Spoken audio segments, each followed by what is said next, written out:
नमस्कार, बहुत स्वागत है आप सभी का। स्पेशल रिपोर्ट देख रहे हैं आप, आपके साथ मैं पल्लवी रविंद्र सिंह। खबरों की शुरुआत करेंगे दौसा से। सेंट्रल जेल शैलावास में एक बार फिर से मोबाइल मिला है, सिम भी मिला है। जानकारी है, बताया जा रहा है कि शैलावास में फिर मिला मोबाइल और सिम। जेल का nursing staff Rajkumar Sharma SIM लेकर जा रहा था। जेल स्टाफ ने जब नर्सिंग स्टाफ की तलाशी ली तो मामले का खुलासा हुआ। नर्सिंग स्टाफ राजकुमार शर्मा बताया जा रहा है कैदी के लिए लेकर जा रहा था। हरकेश के सिम जेल में चेकिंग में मोबाइल भी मिला है। रेप के मामले में शैलावास सेंट्रल जेल में बंद है हरकेश। बताया जा रहा है कि पापड़दा थाने में मामला दर्ज हुआ है। मोबाइल मिलने की घटना के बाद हड़कंप मचा हुआ है। ज्यादा जानकारी लेंगे, दौसा से संवाददाता आशीष हमारे साथ जुड़ चुके हैं। आशीष, जरा विस्तार से बताइएगा, कौन था ये शख्स जो लेकर जा रहा था सिम?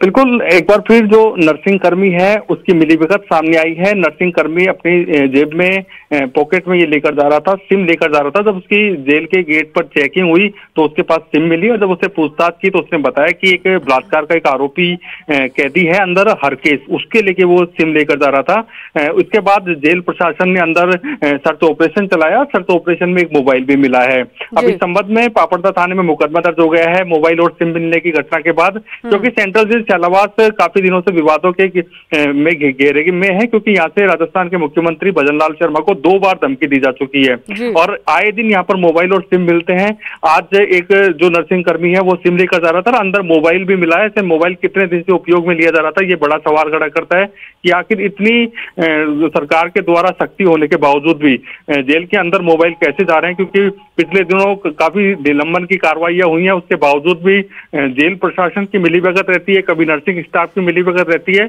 और आए दिन जेल के अंदर मोबाइल और सिम भेजे जा रहे हैं, जिसके कारण जो कैदी हैं वो फोन करके धमकियां दे रहे हैं। अब वो तो सीएम की जो धमकी होती है उससे मामले का खुलासा होता है, वरना न जाने कितने लोगों से वो अंदर बात करते रहते हैं। सीएम को धमकी दी गई, तभी लोगों ने इस मामले पर गौर भी किया।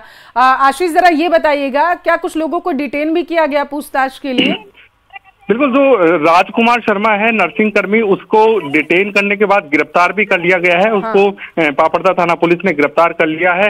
पूर्व में भी एक नर्सिंग कर्मी को गिरफ्तार किया था। उसने जो पिछले दिनों भजनलाल शर्मा मुख्यमंत्री को जो धमकी दी गई थी उसमें जो सिम पहुंचाई थी वो जेल के एक नर्सिंग कर्मी ने ही पहुंचाई थी और उस समय राकेश जोशी नामक नर्सिंग कर्मी थे, उन्हें पुलिस ने गिरफ्तार किया था। और अब एक बार फिर दूसरे नर्सिंग कर्मी की मिलीभगत सामने आई है। अब राजकुमार शर्मा नामक एक नर्सिंग कर्मी है जो सिम अंदर पहुंचा रहा था, उसे पुलिस ने गिरफ्तार कर लिया है और एक मोबाइल भी अंदर मिला है। चलिए ठीक है, बहुत शुक्रिया आशीष, महत्वपूर्ण जानकारी साझा करने के लिए आपका।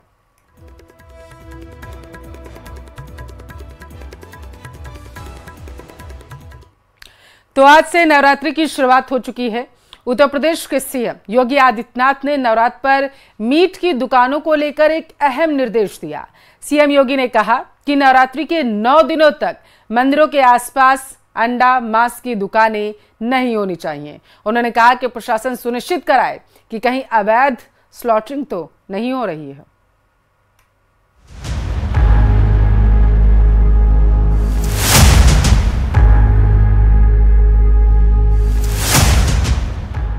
यूपी से दिल्ली तक सड़क पर नवरात्र में मटन पॉलिटिक्स जारी है। बीजेपी के कई नेताओं और हिंदू संगठनों ने इस मांग को धार दी है। अपील की जा रही है कि जब तक नवरात्र है तब तक मंदिरों के बाहर या मंदिरों के रास्ते पर पड़ने वाली मीट की दुकानों को पूरी तरह से बंद कर दिया जाए, क्योंकि रास्तों पर मीट की दुकान इन पवित्र दिनों में आस्था पर चोट देती है। यूपी के सीएम योगी आदित्यनाथ ने मीट की दुकानों को लेकर अहम निर्देश दिए हैं। सीएम योगी ने कहा कि नवरात्र के 9 दिनों तक मंदिरों के आसपास अंडा, मांस की दुकानें नहीं होनी चाहिए। प्रशासन सुनिश्चित करे कि कहीं अवैध स्लॉटरिंग न हो। इतना ही नहीं, मंदिरों के आसपास 500 मीटर के दायरे में भी कोई मीट की दुकान ना खोल पाए।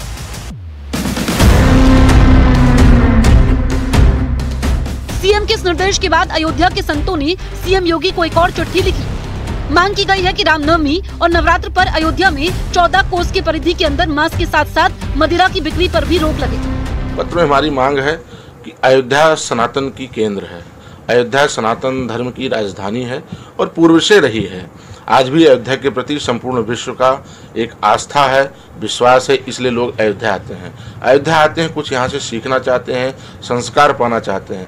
ऐसी स्थिति में जब बाहर से लोग अयोध्या आते हैं और उनको अयोध्या के अंदर मांस मदिरा देखने को मिलता है तो बहुत उनको आहत पहुँचता है, उनके दिल को। ऐसी स्थिति में लोगों ने हमसे शिकायत किया, इसलिए हमने मुख्यमंत्री जी को पत्र लिखा कि अयोध्या के 14 कोसी परिक्रमा मार्ग में मांस मदिरा हमेशा के लिए बंद किया जाए। कल से रामनवमी प्रारंभ हो रही है। विशेष रूप से हम लोग रामनवमी के लिए मांग कर रहे हैं कि जिस तरह से मथुरा, काशी, अन्य जगहों पर बंद किया जा रहा है, उसी तरह से अयोध्या में भी बंद किया जाए। जिस मांग को लेकर पिछले कई दिनों से माहौल गरमाया हुआ था, सीएम योगी ने उस मांग को मान लिया। सीएम के इस फैसले पर गाजियाबाद से विधायक संजीव शर्मा और मेयर सुनीता दयाल ने खुशी जाहिर की। मेरा ये कहना है, जो एरिया ऐसा है जो विशेष वर्ग का है, तो जहाँ दूसरा वर्ग नहीं रहता है, जो नवरात्रि करता है, मनाता है, अगर वहाँ से कहीं कोई दिक्कत नहीं है तो उसको छोड़ भी सकते हैं। किंतु जो एरिया ऐसा आता है जिस आबादी में नवरात्रि मनाने वाले हिंदू लोग हैं, उस एरिया में ना खोली जाए। देखिए, प्रत्येक वर्ष माननीय मुख्यमंत्री जी के आदेश निर्देश रहते ही हैं कि मीट की दुकान बंद होनी चाहिए, उनको ढक दिया जाना चाहिए उसे, क्योंकि नवरात्रि पर माता के नवरात्रे हैं और सब लोग इस पर व्रत रखते हैं, माता की पूजा करते हैं। निश्चित रूप से जो पिछले सालों से होता जा रहा, उस बार भी मीट की दुकान बंद रहेंगी और उसका अनुपालन सरकारी अधिकारियों द्वारा पूरा कराया जाएगा। उधर बिहार में एनडीए की सहयोगी पार्टी लोक जनशक्ति पार्टी रामविलास के नेता और केंद्रीय मंत्री ने इन मुद्दों को फालतू बता दिया है। फालतू की बातें हैं ये सब, कोई जरूरत नहीं है। दशकों से ये सब होता आ रहा है। भारत का पुराना इतिहास रहा है जहाँ पे हर धर्म से आने वाले लोगों ने भाईचारे के तहत अपने अपने धर्म का विस्तार करते हुए बहुत ही सहज तरीके से जीवन व्यापन किया है। ऐसे में कौन कहाँ पे नमाज पढ़ेगा, तो नवरात्रों में दुकानें खुलेंगी, बंद होंगी, ये सब फालतू की बातें हैं। कोई इस पे चर्चा की जरूरत नहीं है, गुंजाइश भी नहीं है। लोग अपनी राजनीतिक रोटियां सेकने की सोच की वजह से समाज में बंटवारा पैदा करने का प्रयास करते हैं, जो कि कतई उचित नहीं है। आज की तारीख में बड़े ज्वलंत विषय हैं जिसको लेकर चर्चा होनी चाहिए। वीएचपी ने मुस्लिम समाज के लोगों से अपील की है कि वो इस फैसले का सम्मान करें, तो शिवसेना ने मीट बैन की मांग का समर्थन किया है। जहाँ कई धर्मों के लोग रहते हों, वहाँ एक दूसरे की सेंसिटिविटीज का ध्यान रखना चाहिए। तो इन 9 दिनों में अगर मुसलमान भाई भी ये तय करें कि वो हिंदुओं की भावनाओं का सम्मान करेंगे, खुले में नहीं बेचेंगे, अच्छा होगा। और अगर कुछ लोग सम्मान नहीं करें इस बात का, तो कानून के द्वारा हो। हम तो सहमत हैं इससे। मुझे लगता है कि रामनवमी हिंदुओं का एक बहुत बड़ा सेंसिटिव त्यौहार होता है, तो उन्होंने अपनी मांग किया है कि भाई अगर वो रामनवमी होती है, 6 तारीख को रामनवमी आ रही है, तो एक दिन के लिए अगर हम मीट नहीं खाएंगे तो कोई बिगड़ने वाला नहीं है। रोज मीट खाने से भी अपना शरीर ठीक नहीं रहता है। नवरात्रि शुरू हो रहा है, माता जी का आगमन होगा। घर घर में लोग मुंबई में, महाराष्ट्र में, देश भर में घट की स्थापना करते हैं, देवी की पूजा अर्चना करते हैं, उपवास रखते हैं, पूजा करते हैं, देवी की अर्चना करते हैं, उपवास करते हैं। अलग अलग इलाकों में यज्ञ होते हैं और रात को देवी का जागरण होता है। ऐसे में रास्ते पर जो मटन मच्छी और शौरमा की दुकानें हैं, जो सरेआम मटन मच्छी बेचते हैं, वो बंद होना चाहिए। वहीं इस मुद्दे पर दिल्ली के झंडेवालान मंदिर के मुख्य पुजारी का कहना है कि नवरात्रि में सात्विक रहना जरूरी है, इसलिए इस मांग का हर वर्ग को समर्थन देना चाहिए। देखो, हिंदू धर्म में और जो मीन क्या के त्योहार का उत्सव हो रहा है, उसमें तो जो ये मीट का जो सवाल है वो तो बिल्कुल ही निश्चित ही बंद होना चाहिए। तभी 9 दिन के, क्योंकि सात्विकता तभी आ सकती है कि जब आपका मन स्वच्छ हो और आपके आगे पीछे ऐसी कोई दुकान न हो, तो तभी मन माँ के लिए भक्ति उत्पन्न होती है। तो यही है, हम तो यही कह सकते हैं। आगे सरकार जाने हम क्या कह सकते हैं, पर यही है कि न हो तो बहुत उत्तम है। नवरात्र का आज पहला दिन है। नवरात्र के पहले दिन मीट दुकान बैन का असर यूपी से लेकर दिल्ली के कई इलाकों में दिखा।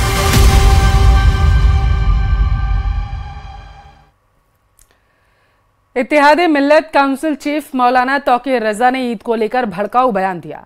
मौलाना तौकीर रजा ने कहा कि इस बार ईद खुशी की नहीं बल्कि गम की होगी। तौकीर रजा ने संभल की घटना का जिक्र करते हुए कहा कि वहां हमारे बच्चों को कत्ल कर दिया गया। तौकीर रजा ने मुसलमानों से अपील की कि इस बार मुसलमान नए कपड़े न पहने।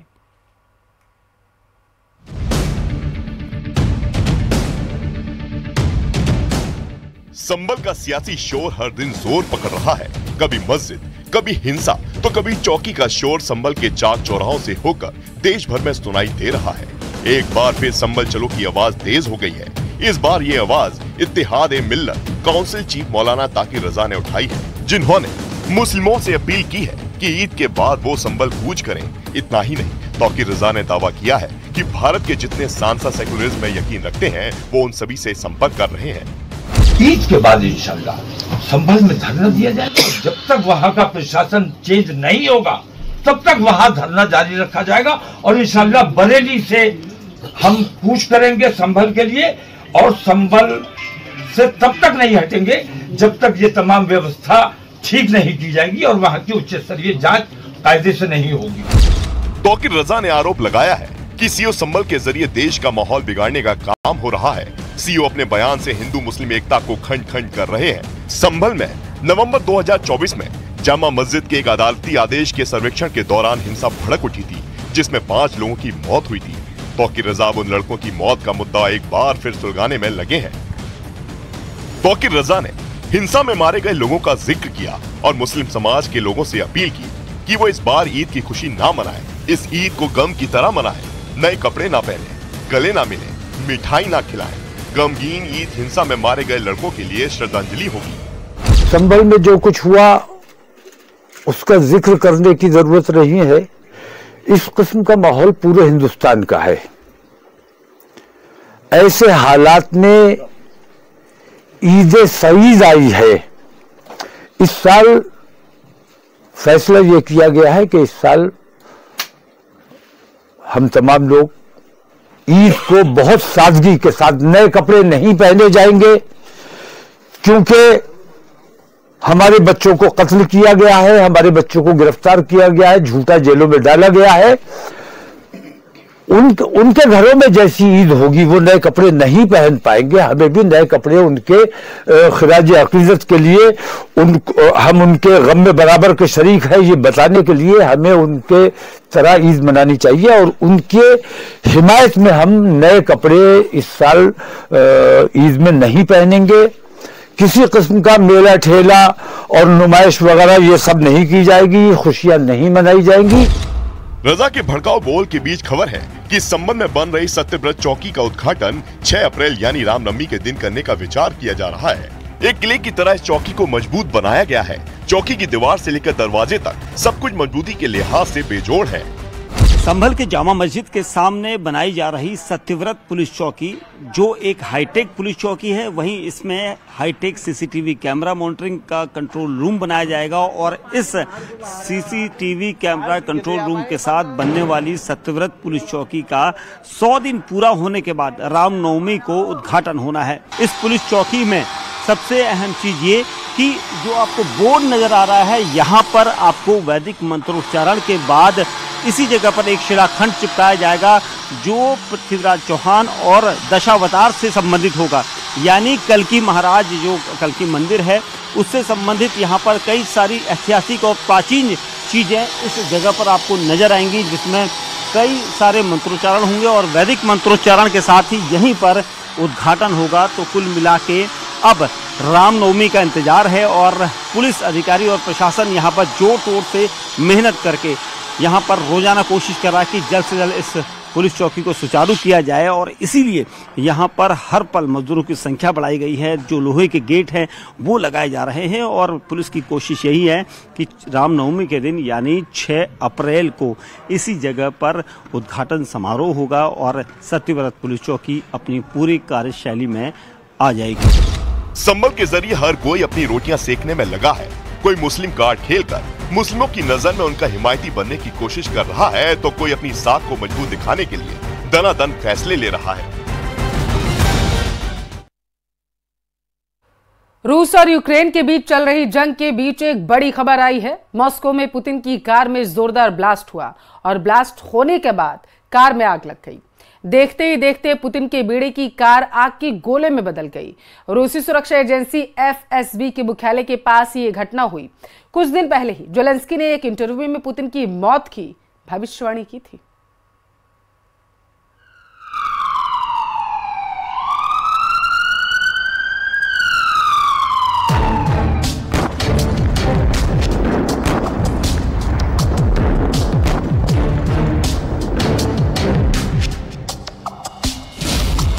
पुतिन के करीब से कई बार गुजरी है मौत।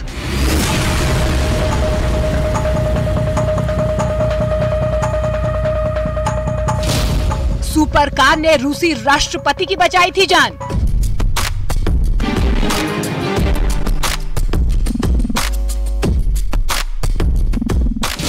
महाशक्तिशाली है पुतिन की सुपर कार।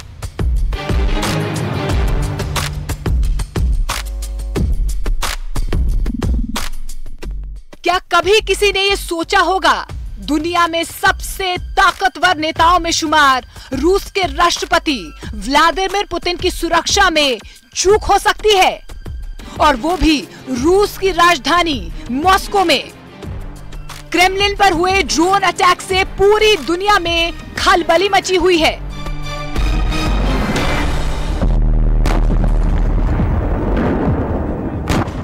मॉस्को से आई इस खबर के बाद पूरी दुनिया में पुतिन की सुरक्षा को लेकर चर्चा शुरू हो गई है। लेकिन ये पहली बार नहीं है जब रूस के राष्ट्रपति पर जानलेवा हमला हुआ हो। पिछले साल भी पुतिन की कार पर हमला हुआ था। दावा है कि पुतिन की कार पर विस्फोटक फेंके गए थे और इस हमले का मकसद पुतिन की हत्या करना था। लेकिन सितंबर 2022 में हुए हमले में पुतिन बाल बाल बच गए थे, क्योंकि उनकी कार बुलेट प्रूफ थी और इसी वजह से पुतिन को कोई नुकसान नहीं पहुंचा था। पुतिन की सुपर कार भी अपने आप में बहुत खास है। बताया जाता है कि पुतिन जिस कार से आते जाते हैं उसका वजन 7 टन है। पुतिन की ये कार बम, गोली और रासायनिक हमलों को आसानी से झेल सकती है। इतना ही नहीं, पुतिन की कार गहरे पानी में डूबने की बजाय तैर सकती है और इस कार के अंदर बाहर से जाने वाली हवा को बंद किया जा सकता है। पुतिन की कार को सुपर कार ऐसे ही नहीं कहा जाता, उसमें और भी कई खूबियां हैं जिनकी वजह से उसे सुपर कार कहा जाता है।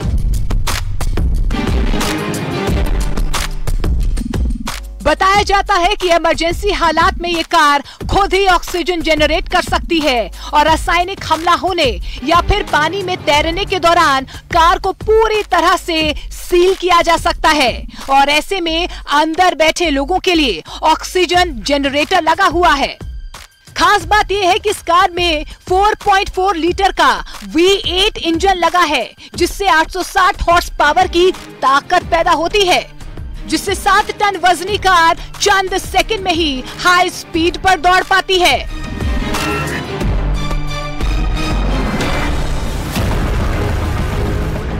खास बात यह है कि पुतिन की कार को बम, गोली या फिर ड्रोन हमले में कोई नुकसान नहीं पहुंचाया जा सकता, क्योंकि पुतिन की कार के बाहरी ढांचे में 8 इंच मोटी आर्मर्ड प्लेटिंग का इस्तेमाल किया गया है। यानी ये कार अपने आप में चलता फिरता टैंक है। इसके साथ ही पुतिन की कार में नाइट विजन कैमरा, आंसू गैस दागने वाली गन लगी है, जिससे आपात हालात में इस्तेमाल कर पुतिन की जान बचाई जा सकती है। इस कार को रूसी कंपनी ऑरस सिनेट बनाती है, जिसे Russia scientific research automobile and automotive engine institute की मदद से बनाया गया है।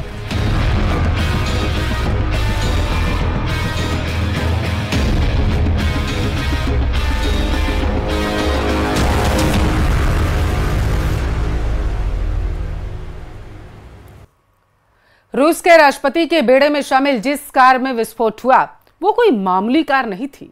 पुतिन के काफिले में शामिल कारें सुपर पावर से लैस हैं। बताया जा रहा है पुतिन जब अपनी लिमोजिन में बैठकर निकलते हैं तो दुश्मन उनका बाल भी बांका नहीं कर सकता, क्योंकि पुतिन की कार बम प्रूफ है और ये कार किसी भी हमले से पुतिन को बचाने में सक्षम है।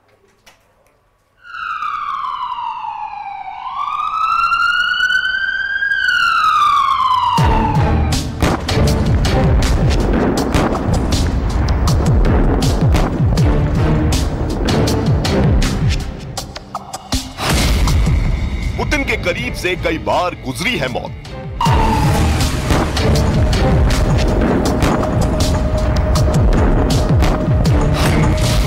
सुपर कार ने रूसी राष्ट्रपति की बचाई थी जान।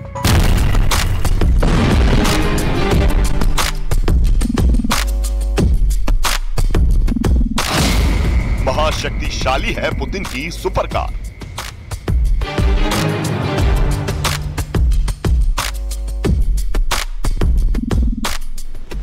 क्या कभी किसी ने यह सोचा होगा दुनिया के सबसे ताकतवर नेताओं में शुमार रूस के राष्ट्रपति व्लादिमीर पुतिन की सुरक्षा में चूक हो सकती है, और वो भी रूस की राजधानी मॉस्को में। मॉस्को से आई इस खबर के बाद पूरी दुनिया में पुतिन की सुरक्षा को लेकर चर्चा शुरू हो गई है। उनके काफिले की कार में विस्फोट हुआ है। ये उन पर हमले की साजिश थी या कुछ और, ये जांच के बाद सामने आएगा।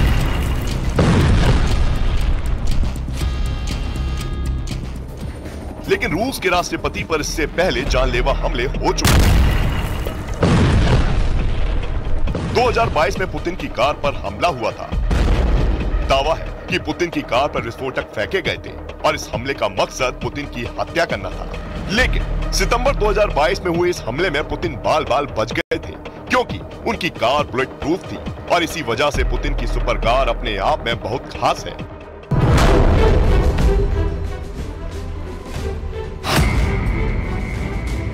पुतिन जिस कार से आते जाते हैं उसका वजन 60 टन है। पुतिन की ये कार बम, गोली और रासायनिक हमलों को आसानी से झेल सकती है। इतना ही नहीं, पुतिन की कार गहरे पानी में डूबने की बजाय तैर सकती है और इस कार के अंदर बाहर से आने वाली हवा को बंद किया जा सकता है। पुतिन की कार को सुपर कार ऐसे ही नहीं कहा गया है, उसमें और भी कई खूबियां हैं जिनकी वजह से उसे सुपर कार कहा जाता है।